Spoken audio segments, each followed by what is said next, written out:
Mokotoka ku Vision Group omulabizi w'emikono Enos Kitoka Godo n'ekitambala ekyabukedde fama era omukwiza abakristo mu Vision Group Rwanda Sebutiko n'amukulemera mu mutwalo mu office yakulira Vision Group Don Innocent Wanyama amusabidde omukisa neyebaza Vision Group okuyita mikutu gyayo gyonna okumanyisa ensamawulire ag'okulondebwa kwe ng'omulabizi w'emikono owokutaano wamu n'okukola amawulire akwata ku biruma bannayuganda.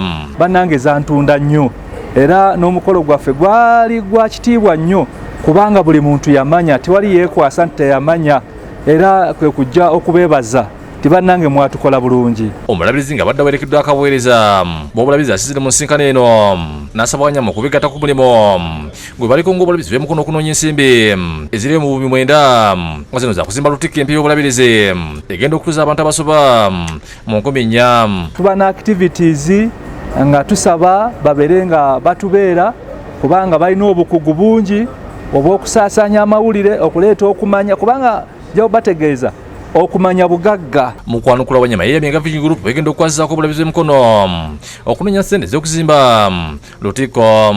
Yeeyamye okwesituleeta emisinde gy'obulabirizi egigenda okubeeramu nga nnyo omwezi ogw'ekkumi olw'omulamu omulungi gwe giriko nga gyakusonda ssente era ez'okuzimba lutikko.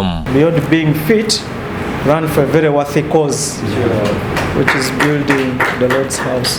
So bano abaami bajja kwogera ne bantu baffe aba marketing, then we can work out the details, but in principle we shall partner on this. Akulira ebyokukunga n'okunoonya ssente mu bulabirizi Reverend Abel Sirwanja Merewuma ategeeza nga akafuba okusonda ssente bw'atongozeddwa nga bakubeera n'ebikujjuko eby'enjawulo omuli emisinde olusiisira lw'ebyobulamu n'ebirala ng'ensimbi ezinaavaamu za kuyamba mu kuzimba lutikko.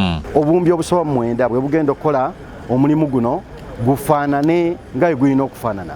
Mulimu munene, mulimu mulungi era ogwetaagisa ffenna okubanga tugassa emikono gyaffe ku lw'omulimu guno. Yese Sebutiko ategeeza nga Vision Group egenda okwagira enteekateeka eno.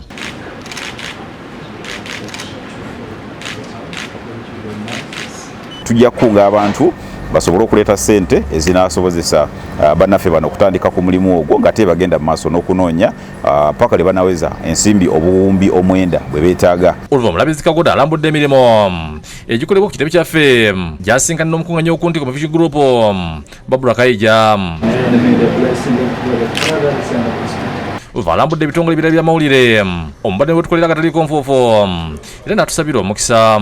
Twagala kubeebaza bamuli temutuwa agava eri wansi abantu bamanye ebigenda mu maaso, naffe mutuwa ebyokubuulira tetukyayiiya biyiiye tuba twogera ku maka okudobonkana, tugalaba ku kataliiko enfuno olaba ekiri mu maka egindi bali abakoze bino netusobola okubyogerako.